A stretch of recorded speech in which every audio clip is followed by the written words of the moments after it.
inclusion for the next 3 years. As co-chair, he will steer the Financial Inclusion Action Plan for 2024-2026 period.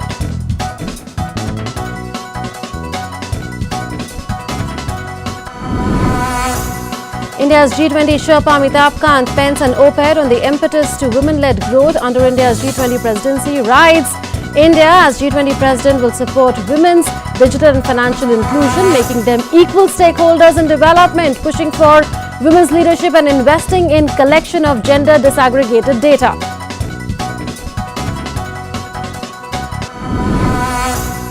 The Indian Institute of Technology in Ropar to host the second Education Working Group meeting on strengthening research and innovation through collaboration from 15th to 17th March in Amritsar.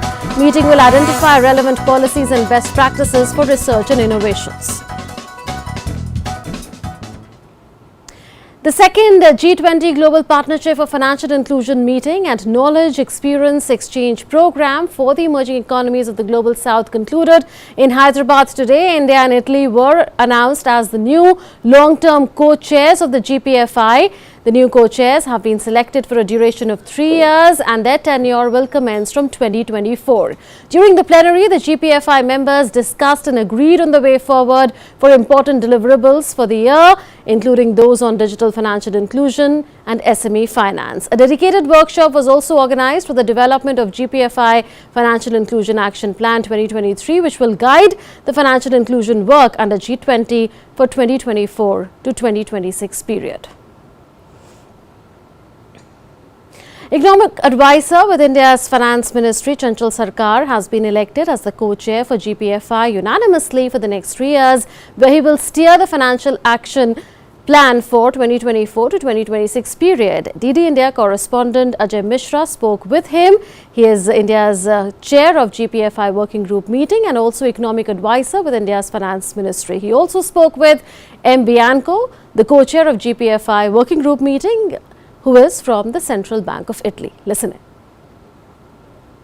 The second GPFI working group meeting had just concluded in Hyderabad, and we are privileged to have with us the chair and the co-chair of this meeting. Let me first introduce you to the co-chair, who is from the Central Bank of Italy, M. Bianco. Thank you very much, ma'am. Your first reaction about the G20 presidency in general, what has been the perception so far?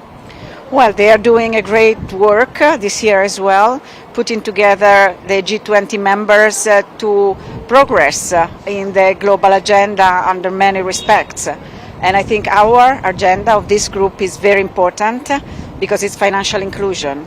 And even during this meeting, this 2 days meeting, I think our agenda progressed. We discussed together the deliverables under the Indian presidency, which is a very important one, but we are also planning our future. We are planning our strategic plan for the next 3 years. We discussed a lot. All members cooperatively discussed about our future plans to progress together the financial inclusion agenda. We still have a lot to do.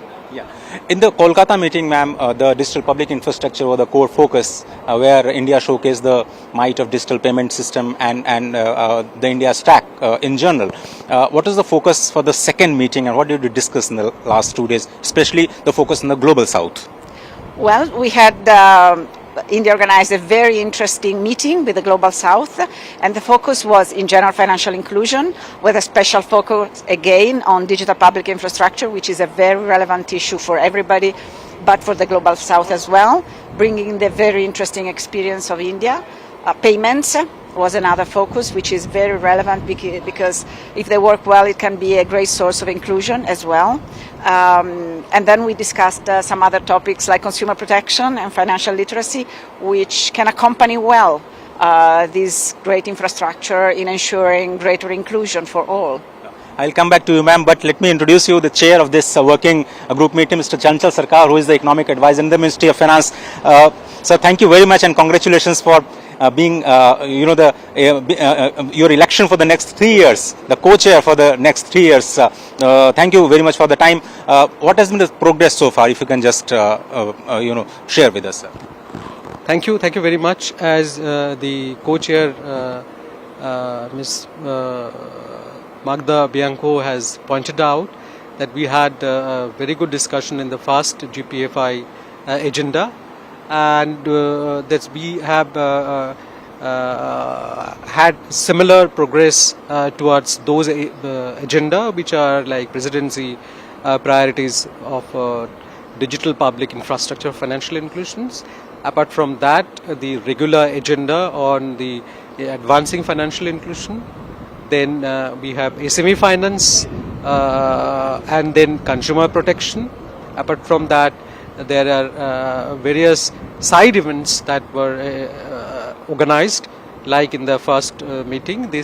Here we have organized in line with the direction of our Honorable Prime Minister. The Global South's voice should be reflected in the G20 agenda. Accordingly, in order to get the aspirations and their needs, we organized the Global South exchange programs where various aspects of governance through digital public infrastructure, how digital financial inclusion can be improved, how the consumer protection can be ensured, and how the exchange of information can help us discourse in the ongoing agenda of G20 and benefit the whole of G20 as well as beyond G20.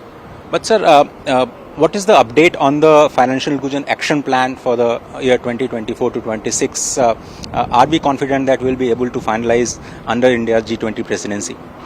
Yes, as the co-chair Magda Bianco has rightly said, that this is the time when the new FIAP would need to be discussed and developed. In the first meeting we just had the beginning, and this time we had a very productive discussions where members have come forward with a lot of good inputs. We wish to take them on board and finalize our digital, the financial inclusion action plan for next 3 years, starting from 2024. Ms. Bianco, when it comes to inclusion, the MSME forms a very important ecosystem. Where do you see the agenda going forward from MSME sector, because that's also considered as a backbone for several developing economies, including India? Yeah, but I would say including some developed economies. In Italy, micro and small enterprises are the backbone of the economy. So we're all concerned about this issue and the issue of financing of micro enterprises.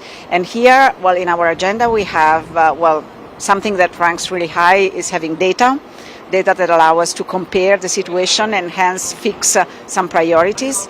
And then we are producing information during this year about innovative financing methods for MSMEs, especially based on the new digitalized instruments, how they can really help micro and small enterprises to get into the financial system, whereas before they were excluded. So we will produce a report on this based on good practices around the world. And ma'am, another big issue is the cost of remittances. The global average is 6%. Your target is to bring it to sub 3% level. Where are the negotiations headed on that front? Well, we are working on that as well. As you say, the objective is clear. We are close to that, but not really there yet. I would say that the work of GPFI over the years has helped a lot to focus the attention on this.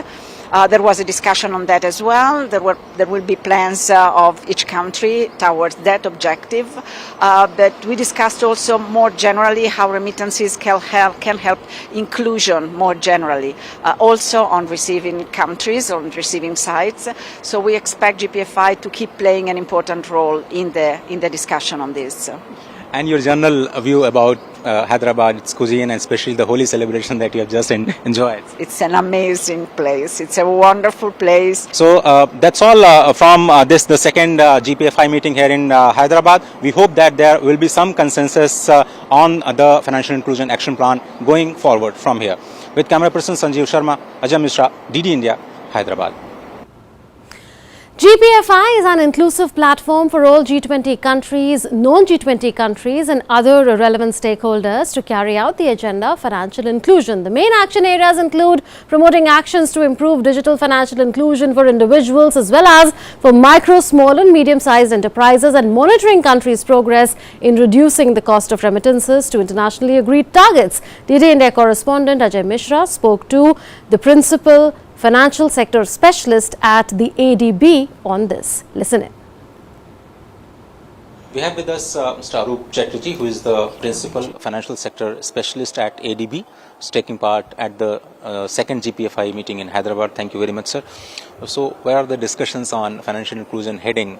Because you're also part of this very important meeting. Well, the financial inclusion agenda is a very important agenda not only for Asia but also for the rest of the world. The focus now is on access to finance for SMEs. The Indian presidency is looking at the leveraging on digital financial infrastructure and how it can help in providing access to finance in an efficient manner, and also in terms of balancing the risk and opportunities. There has been a lot of interest in imbibing these new technologies to involve private sector also in that sense, and also learn from the examples happening in the other countries of the world to see what could be the best fit for different countries in the region. So when it comes to financial inclusion, sir, this digital public infrastructure was the focus in the first Kolkata meeting, which you also present in. What is the core focus out here in the second meeting? Well, the focus continues to remain on digital financial infrastructure, but they are looking at areas both beyond credit also, in terms of increasing the resilience of the population, the low-income population, looking at services like remittance, looking at insurance, especially for the small farmers, and also looking at other mechanisms which can possibly alleviate some of the problems in terms of accessing finance by putting in certain risk financing mechanisms. There is a huge consensus and support in advancing financial inclusion for increasing access to finance and also increasing resilience of the low-income population in most of these countries. And do you think that we'll be able to finalize the financial inclusion action plan for next 3 years? Yeah, so the work on financial inclusion action plan has already commenced, and we are very hopeful that it will be completed during this presidency. Thank you very much for speaking to us. So this financial inclusion action plan is very important from point of view of financial inclusion, because as we understand, it's a collective effort from all G20 countries and organization beyond like ADB. With camera person Sanjeev Sharma, Ajay Mishra, DD India, Hyderabad. In an opinion article in the English daily, the Hindustan Times, G20 Sherpa Amitabh Kant has expressed his views on G20 agenda for women-led growth. In the op-ed, he said India's presidency of G20 brings enormous focus on the role of women and gender equality, and PM has highlighted the imperative need for tackling issues of women's access to finance, entrepreneurship and labour force participation. And India's G20 president will further the agenda by supporting women's digital and financial inclusion, making them equal stakeholders in development, pushing for women's leadership and investing in the collection of gender disaggregated data.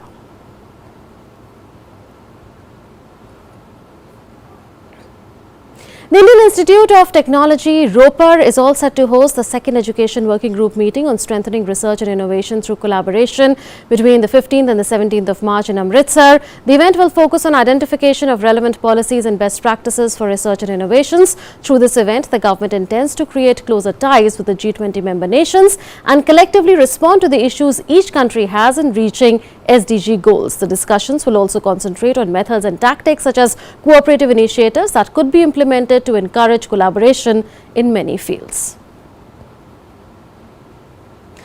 In the next story, we retrace the highlights of India's G20 presidency over the last 3 months since India assumed the presidency of the crucial geo-economic grouping. Take a look. अपनी G20 अध्यक्षता की रूपरेखा global south के उन सभी मित्रों के साथ मिलकर बनाएंगे जो विकास के पथ पर दशकों से भारत के सहयात्री रहे हैं। हमारा प्रयास रहेगा कि विश्व में कोई भी फर्स्ट वर्ल्ड या थर्ड वर्ल्ड न हो, बल्कि केवल वन वर्ल्ड हो। भारत पूरे विश्व को एक कॉमन ऑब्जेक्टिव के लिए, एक बेहतर भविष्य के लिए साथ लाने के विजन पर काम कर रहा है. Prime Minister Narendra Modi's message of unity for the world amid geopolitical tensions, dilemmas, and the knockout effects of the COVID-19 pandemic at the unveiling of the logo, theme, and website of India's G20 presidency. Vasudhaiva Kutumbakam, the theme of India's G20 presidency, symbolizes that spirit of universal brotherhood. That spirit has since been running like a common thread at all G20 meetings, cutting across diverse socio-economic sectors in India. Living up to its commitment made to the Global South or the developing world, India organized the first ever Voice of Global South Summit on 12th and 13th January 2023. More than 120 developing countries participated in the summit, making it the largest ever virtual gathering of the Global South. India's approach was consultative, outcome-oriented, demand-driven, people-centric, and respectful of the sovereignty of partner countries. India will establish a Global South Center of Excellence. This institution will undertake research on development solutions or best practices of any of our countries, which can be scaled and implemented in other members of the Global South. We will launch a Global South Science and Technology Initiative to share our experience, to share our expertise with other developing nations. I would now like to announce a new Arogya Maitri project. Under this project, India will provide essential medical supplies to any developing country affected by natural disasters or humanitarian crises. I propose a Global South Young Diplomats Forum to connect youthful officers to our foreign ministries. India will also institute Global South scholarships for students from developing countries to pursue higher education in India. The world's poorest live in the developing world, and their welfare was India's thrust at the meeting of G20 finance ministers and central bank governors in Bengaluru. I would urge that your discussions should focus on the most vulnerable citizens of the world. Only by creating an inclusive agenda will the global economic leadership win back the confidence of the world.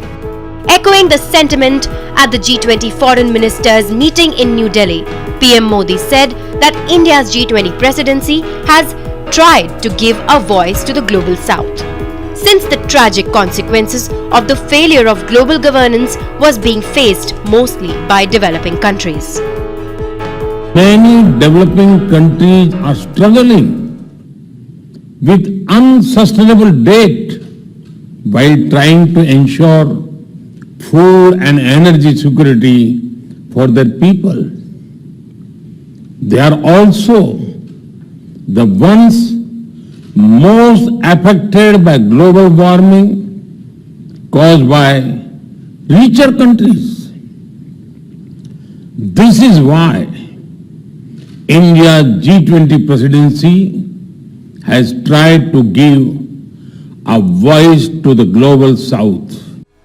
At the foreign ministers' meeting, India succeeded in getting leaders together in a world deeply divided due to the Russia-Ukraine conflict. While there were divergences among G20 member states on the conflict, India forged consensus on issues concerning the Global South, such as the need for multilateralism, climate finance, counter-terrorism, counter-narcotics, and global skill mapping.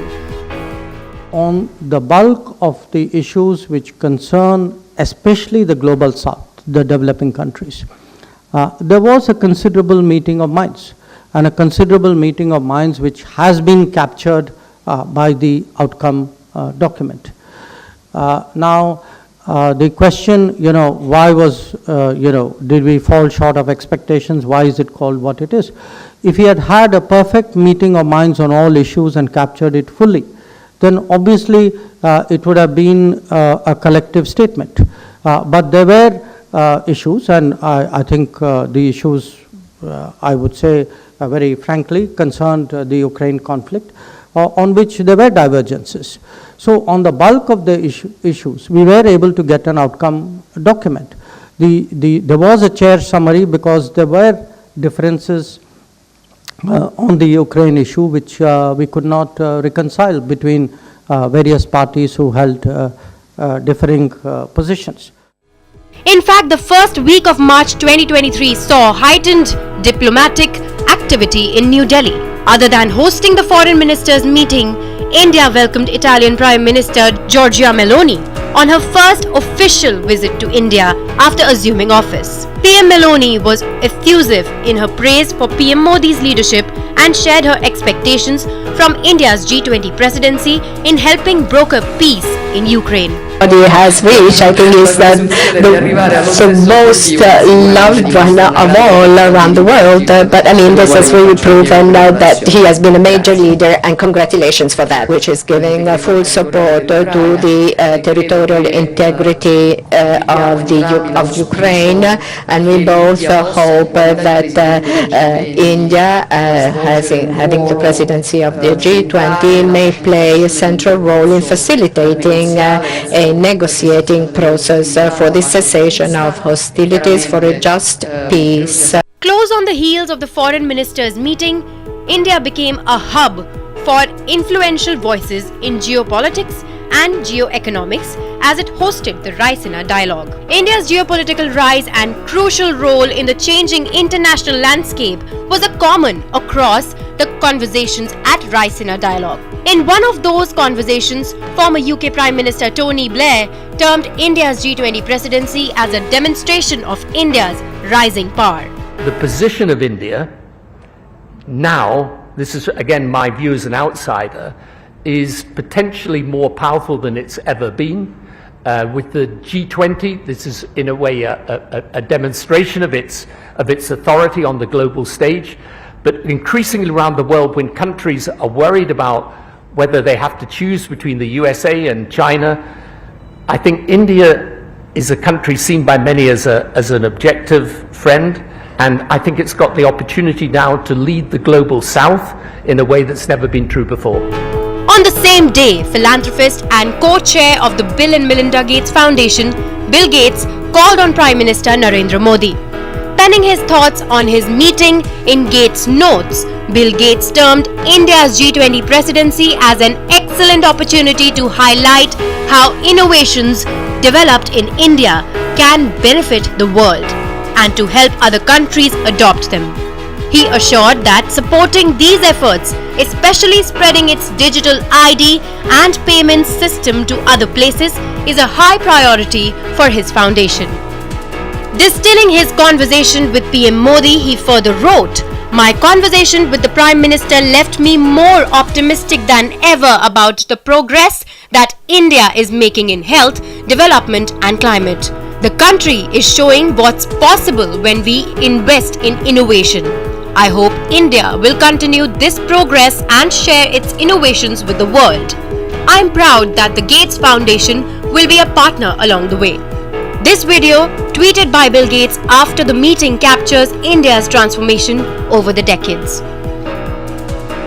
It's been over 3 months since India assumed the presidency of G20 on 1st December 2022. And in this period, its unique positioning and a mature leadership at the helm not only helped it bring together world leaders with extremely divergent stands under one roof, but also helped it navigate a consensus on issues that matter to the global south. true to the spirit of the theme of its G20 presidency of Vasudhaiva Kutumbakam. One Earth, One Family, One Future. Bureau Report, DD India. And we now leave you with holy festivities at the G20 Global Partnership for Financial Inclusion meeting in Hyderabad. Enjoy these visuals. Namaskar.